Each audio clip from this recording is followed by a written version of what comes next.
I reviewed The Crew 2 when it came out and thought it was pretty good. It lacked a PvP element at the time, and now that has been added, as well as loads of other stuff. So is The Crew 2 a better game now 3 years down the line? If you're a new player to The Crew 2, you have so much content to have a crack through. Street races, boat races, off-road, on-road, no-road. There's a stupid amount of variety in them, and obviously some are better than others. Stuff like street racing is exactly what you expect, just like drifting, drag racing and touring car. I was initially excited about the air races because 8 planes in the sky at once would be a recipe for chaos, but it isn't that. It's just flying through checkpoints on your own, and aerobatics is pretty boring too. It's a shame because the planes handle well. Oh, and also fuck the hovercrafts, that's all. Some of my favourites are Rallycross, Drift and Rally Raid. I like the choose your own route style of Rally Raid, and getting the back end out on it just feels you know what I mean? As the game has been updated, clearly the dev team have been focusing on street racing, which is fair enough if that's what the community enjoy playing, but disciplines like motocross have been massively neglected, and it seems a waste grinding out to buy a bike only to be rewarded with a handful of events.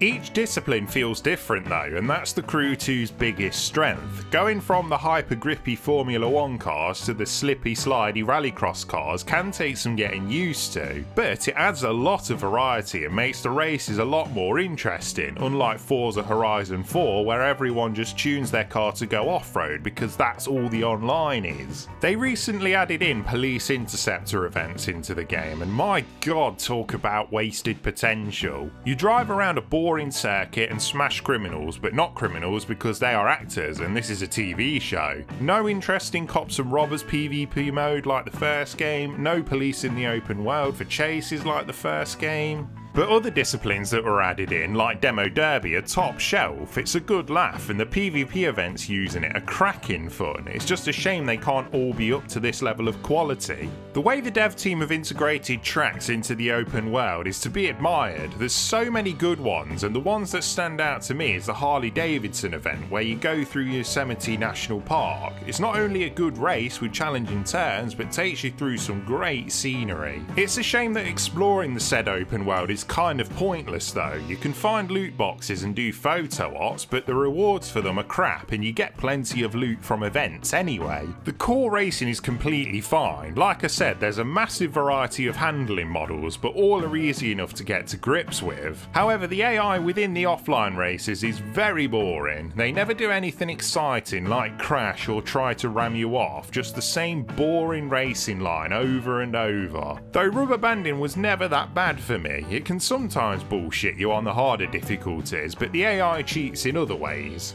In events where you are using cars that slide around corners like Rallycross, the AI never has that problem. They just perfectly grip round corners every time, and that gets annoying. It takes you out of the experience a bit. If you want to be competitive with other players in the Crew 2, well, it's an uphill battle. The live summits that happen every week are competitions where players compete in selected events to get the highest score, but here's the arse of it. Some events only allow specific cars, and you can either grind for ages to be able to afford them, or you can get your wallet out, then only use them once for that event and then never again. Also, if you have maxed out your cars in each class, then you have a massive advantage over newer players and people who don't have 5,000 hours a day spare to play the game. It's almost like the game was made to feel grindy on purpose so people spend money on it, because make no mistake, the game's rewards are stingy cash-wise and parts give very small incremental upgrades. Even when you get to the icon levels, I'm on 300 by the way, and can put points into earning more money and followers, it still takes ages to get anywhere. So if you want any of the interesting cosmetic items you can win from the summits, then get ready for the long haul. Easy way to solve this: let players borrow the cards for it, then everyone gets a fair go, and they could limit it to say 3 goes only with the loan cars. And if you want to try any more, then you need to buy it.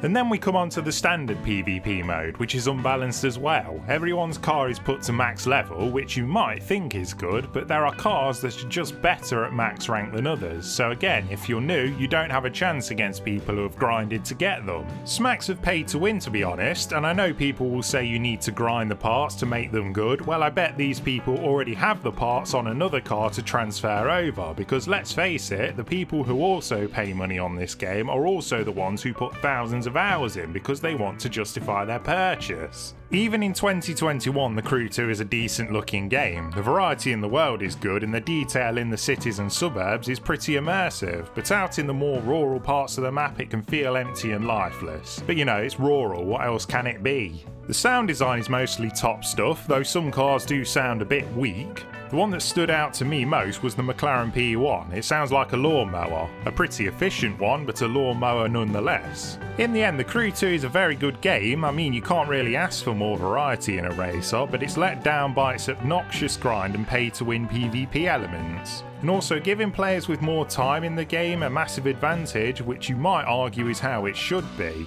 But if the developers want more people playing their game, they should be catering a bit to newer players, not making them feel unwelcome. Playing The Crew 2 made me want to play Test Drive Unlimited 2 again, but the online servers have been taken down and it's been removed off Steam, sad face. Someone get on making a private server for it please, cheers.